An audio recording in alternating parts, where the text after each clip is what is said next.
everyone. I am S.R. Inamdar, lecturer, Department of Computer Science and Engineering, BLDS, Shri Sanganabasava Mahaswamiji Polytechnic, Vijaypur. In this video, I will explain about first chapter of web programming, and the subject code is 15CS52T, and it is for 5th semester Computer Science Diploma Engineering students. So in this video, I'll explain about the web browsers, what are the web browsers, and then web servers, uniform resource locator, in short URL, and then the multipurpose internet mail extension, that is MIME. So these four topics are going to be covered in this video. So let's take a look at first topic, that is web browsers. So what are web browsers? Web browser is a program running on client machine which is used to access documents provided by the server on the web. So here there are some resources or the documents that are stored in the server. So that document we need to access. So whenever we are accessing anything on the internet, so everything is going to be present on the server. So every resources, like suppose if you are downloading some image or movie or some PDF file or some other text files, so everything is going to be loaded into the server. So we need to access that. So without web browser we cannot access that. So to access all the resources that are going to be provided by all the servers, we need a web browser. It is a program, it is a software that has to be installed in our computer. Once we are installing, we have to open that and we have to type the URL, and through that URL we are going to be access the server, and in particular the resources whatever are present in that server. So that is a definition of a web browser. They are called browser because they allow the user to browse the resources available on servers. So browser is nothing but we are telling it is a browser because it is allowing us to browse all the resources which are available on the server. Usually in a server we are having resources that are going to be browsed by the browsers. So therefore we are calling these software as a browsers. In the simplest case, a browser requests a document from a server. So what exactly the browser do? It is asking or it is requesting the documents or the resources which are present on the server. The server has all the resources and the client or the browser has to be access that. The server locates the document among its servable documents and send it to the browser which displayed it for the users. So first the browser is requesting the server that I need that particular document. It is present in your servable documents list. So I need this. So what the server do? Server will find the requested document that the browser is asking. So if it is there, then it will send it to the browser. If it is not there, then it will show the error message. If the requested document is present in the servable document of the server, then it will send to the browser. Browser will take that document and display on the display screen of the user, so that the user can use that document. So first the browser is asking something to the user or some document. First the browser is asking document to the server.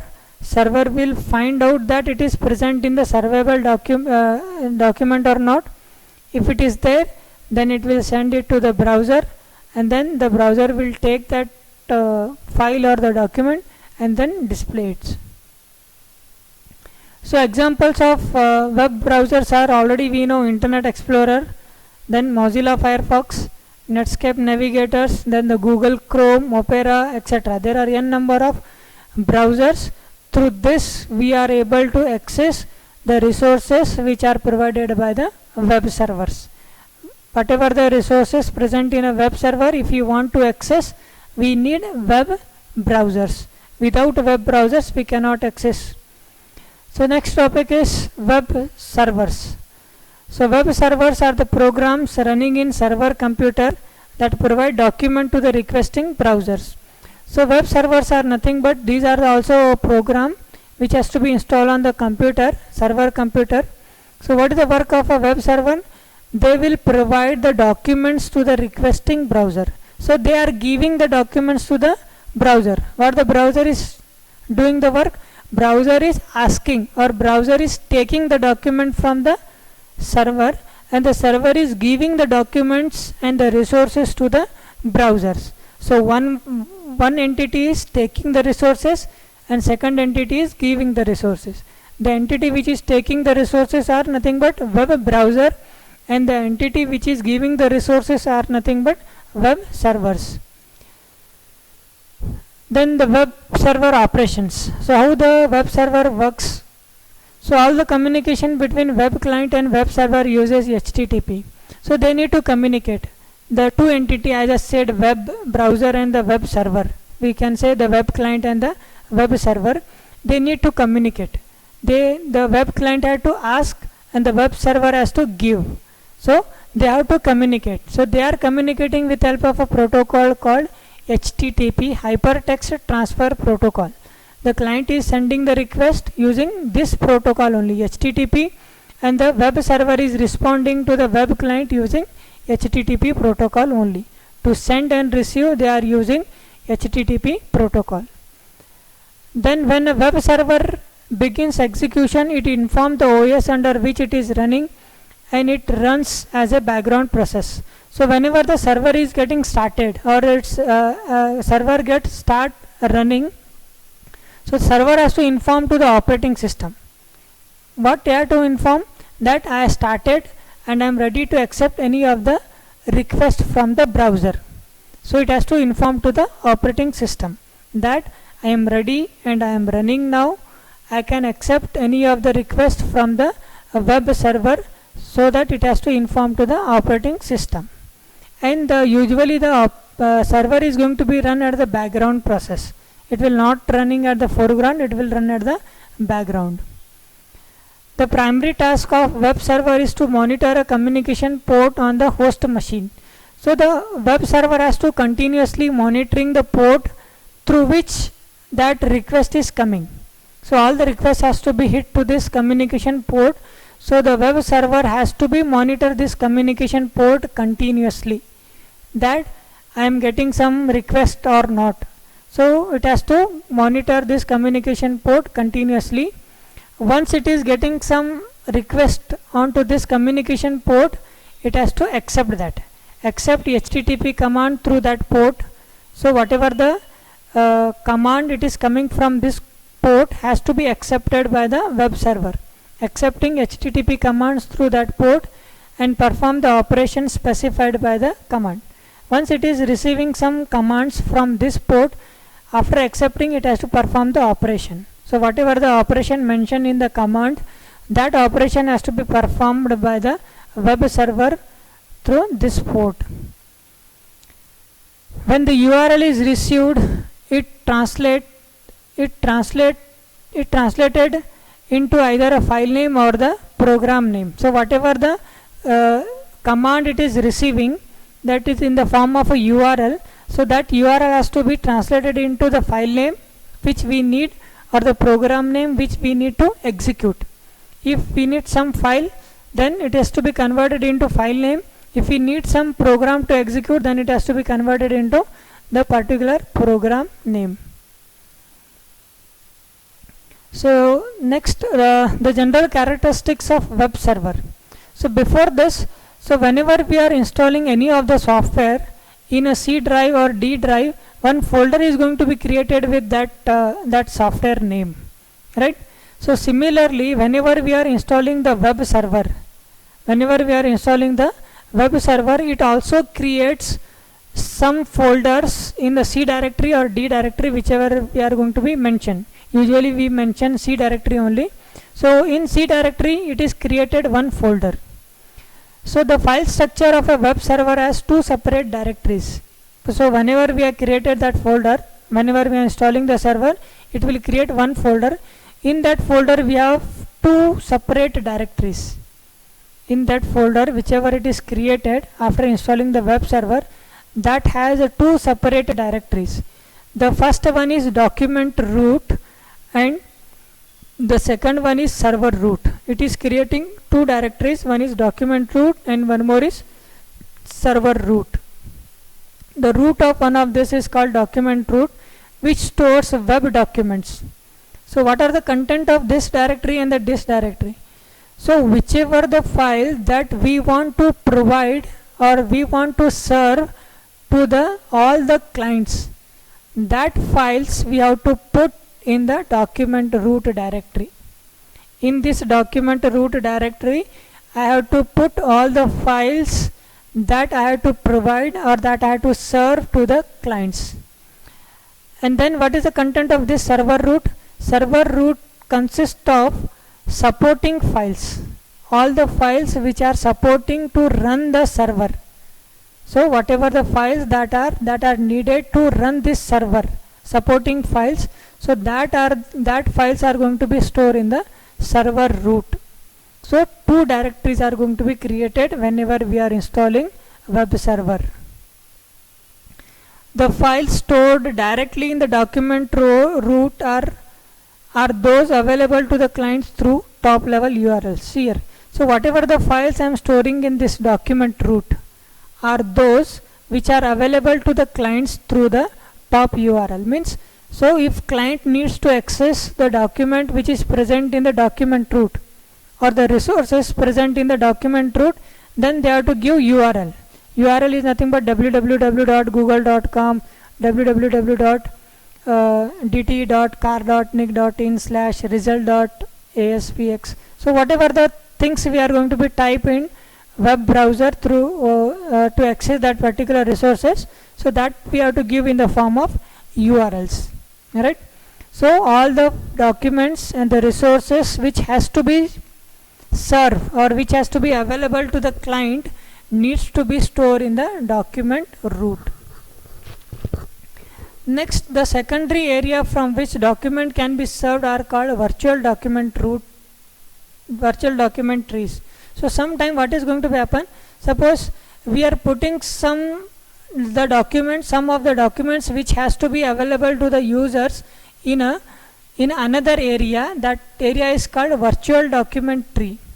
So actually these are the area from which we are going to be accessed. Along with that, we are having one more directory called virtual document tree. From there also, if you are putting all the documents in the virtual document tree, then also it is going to be served to all the clients. So that is called virtually. It is not actually physically available. It is going to be created virtually, and then it is going to be accessed by all the clients. Many server can support more than one site on the computer, potentially reducing the cost of each site and making their maintenance more convenient. Such secondary hosts are called virtual host. So this is an interesting concept. So what it is saying that in one host is nothing but one computer. In one computer we are hosting multiple websites. In one computer we will not host only one website or will not put only one website. So what is the advantage of hosting multiple site in a single machine or the single host? The maintenance is going to be convenient and potentially reducing the cost of each site. So for each site we have to maintain separate hardware, separate computer. It is costlier. So therefore what we are doing, we are having only one computer, one server. In that server we are putting or we are hosting multiple websites, or the multiple websites we are hosting. So such a host are called virtual host.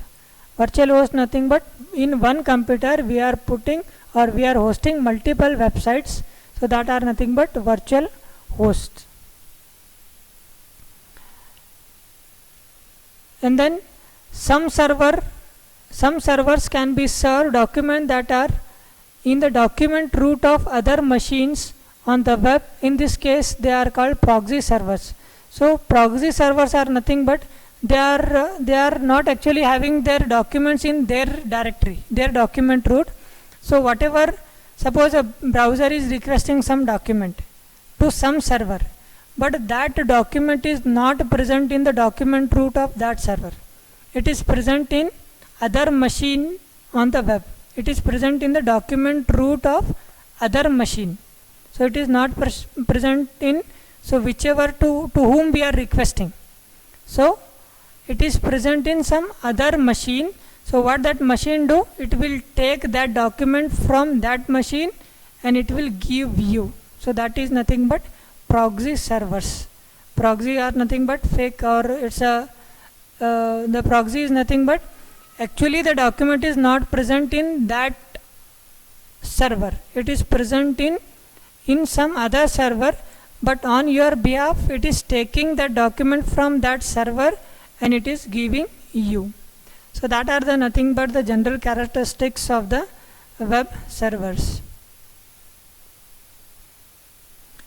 Okay, the next concept is uniform resource locator. So whenever we want to access any of the resources that is available in web server, then we have to provide uniform resources locator, that is URL. Uniform resource locator, in short we say as URLs, are used to identify different kinds of resources on internet. So whenever we want to access any of the resources on the internet, then we have to give the URLs so that it can be identified and it can be accessed very easily with help of URLs. If the web browser wants some document from web server, see here the point what I explained. If the web browser wants some document from web server, just giving the domain name is not sufficient, because domain name can only be used for locating the server. So whenever we want to access any of the document from the web server, we have to give two things. One is domain name. Domain name is nothing but the machine address or the IP address. That machine's IP address we have to give, and along with that, in that machine where that file is present, where exactly that file is present, URL of that we have to specify. Therefore it is saying that just giving the domain name is not sufficient, because domain name can only be used for locating the server, locating the machine. So we are not able to locate that particular file. To locate that particular file, we need URLs. It does not have the information about which document the client need. See here, whenever we are providing IP addresses, it does not have any information about the document which we need. Therefore URL should be provided.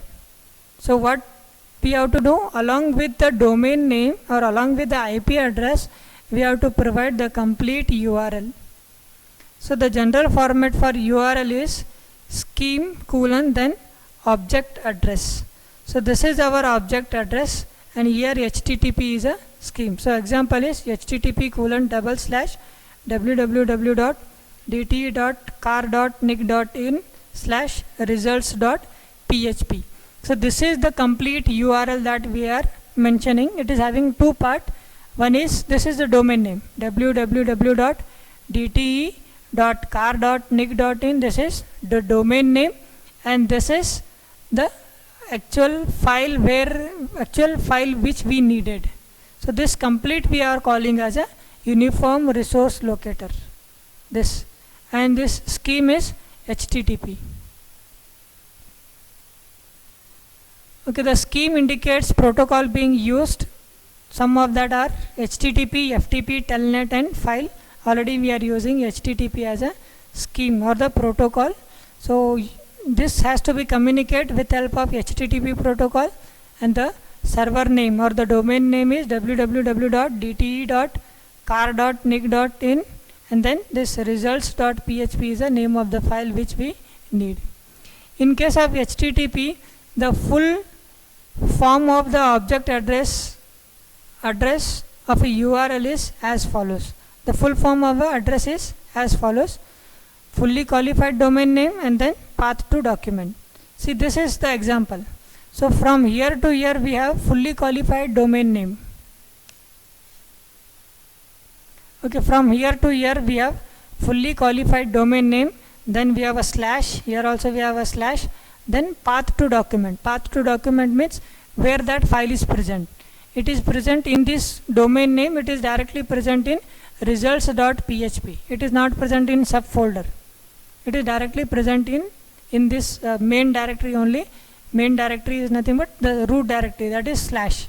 It is not having some subdirectory. If it is having some subdirectory, then slash that subdirectory name, then slash, then result.php we have to give. But here it is present directly in a root directory, so therefore slash results.php, that is path to document, and fully qualified domain name is this www.dte.car.nic.in.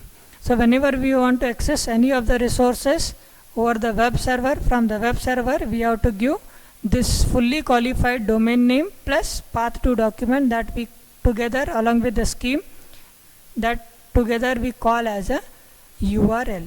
URL is consist of domain name, scheme, and the path to document. So this complete thing we have to provide to access any of the document over the internet.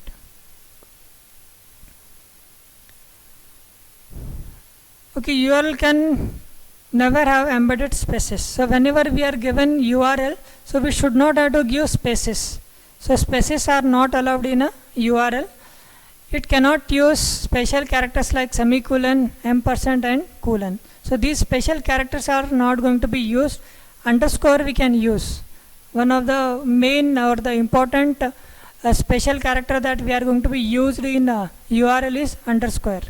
So that we can use. Semicolon, ampersand, and colon we cannot use. Embedded space is also cannot be used. The path to document for HTTP protocol is a sequence of directory names and file names, all separated by forward or backward slashes. So now directory names we have to give with help of slashes. Suppose some file is present in one folder, in that we are having one more subfolder. In that folder we have some files. So first we have to give folder 1 slash name of the folder 2, then slash name of the file name. So actual path to document we have to present. Suppose there is one file which is present in one folder, in that we are having another folder, in that we have a file. So at that time how we have to give? We have to give first domain name, then slash name of the first folder, slash name of the second folder, slash name of the file. So this is how we are going to be specified in a path to document in the HTTP URL. The path in URL can differ from path in file because a URL need not to include all directories on the path. So whenever we are using the file as a scheme. Till now we are using the scheme as a HTTP. If we are using file as a scheme, then URL need not to be include all the directories on the file. So this is the important point. So the complete path we cannot include. Whichever the current directory we have, from that we are able to access that particular file when the scheme is a file, not HTTP. A path that include all directories along the way is called complete path. So if you are including from first folder, then second folder, then name of the file, so that path we are calling as a complete path, because it consists of all directories along the way. From the root directory until the file name, it is going to be include all the directories. Therefore we are saying it is a complete path. Example is this. So now www.dt.car.nic.in/index.html. So in this we are having the complete path. We are providing the complete path.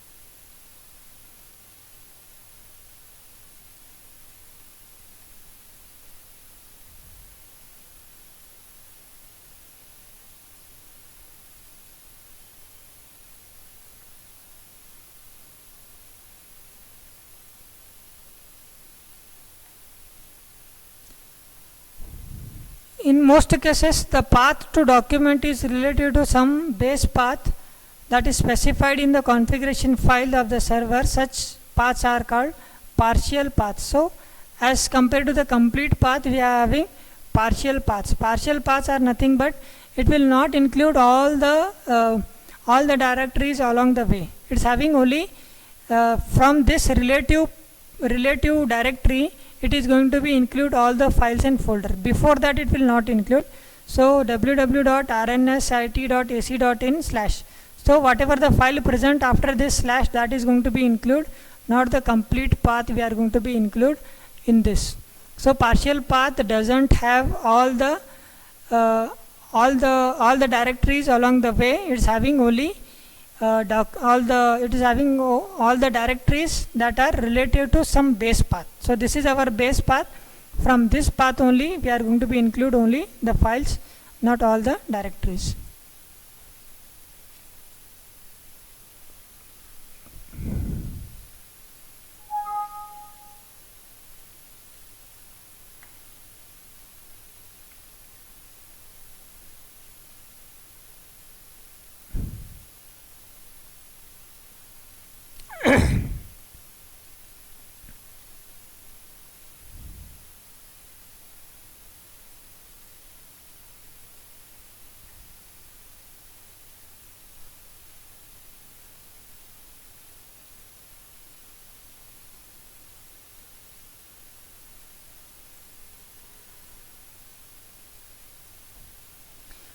Next topic is multi-purpose internet mail extension. So in short we say this as a MIME, multi-purpose internet mail extension. That MIME stands for multi-purpose internet mail extensions. So what is the use of this MIME? Okay, apart from sending the requested document, the server system will also send the MIME information. Suppose a browser is asking some file or some resources to the server. As you know that the server will send that document or the resources to the browser. So along with that resource, the web server is also sending this MIME information. So we are asking only the resource, only the file. Suppose we are asking the web server that I need to download some movie. So at that time, so it will send that movie. Along with that movie, it will give the MIME information. It is giving MIME information. So what is the use of MIME information? So MIME uses by the web browsers for rendering the document properly. Means the MIME information is used by web browser for rendering the document properly. So all the communication between web client and the web server, or a web browser or a web server, is going to be happen in the forms of ones and zeros. So whatever it is sending and whatever it is receiving, whatever the browser is sending and whatever the server is sending back to the browser, so everything is going to be in the forms of ones and zeros. So now the browser will not know that what I am receiving or that what that server is sending, because it is in the form of ones and zeros. So along with that, this MIME information tell that so this file is of media file, means this file is of media file or MP4 file. So to open this file you need this software. So that information is going to be present in a MIME information. So extra information to open this document, what plugins or what software you need, so that it is going to be mentioned in the MIME information. The format of MIME is type and subtype. So now suppose examples are, so see here, so the server is sending me a movie. So along with that movie it is sending me this MIME information that whatever I am sending, it's of a video and its subtype is MPEG. So if suppose the server is sending image, then it will send that I am sending you the image and its format is, or its subtype is JPEG. Suppose if the server is sending the text document, it will send you MIME information as text/doc. So now the browser will take these information and it came to know that whatever the document I am receiving, how it has to be opened. Suppose if it is an image, then I have to open in a image media player. Suppose if it is a video, then I have to use VLC media player. It's a text document, then I have to use text players or the text document, MS Office, MS Office or Notepad or whichever the related, we have to open that. So whatever I am receiving as a result, so this result I have to open in which software or how I have to open. So that information is going to be present in a MIME information. When the type is either text or image, the browser renders the document without any problem. So when it is text or image, usually it is going to be not having any problem for the browser to open this. So the problem is when the audio or the video. However, if the type is video or audio, it cannot render the document properly because it is not knowing what I am receiving. So for that, it has to take the help of other software like Media Player, Winamp or VLC Media Player or some other players.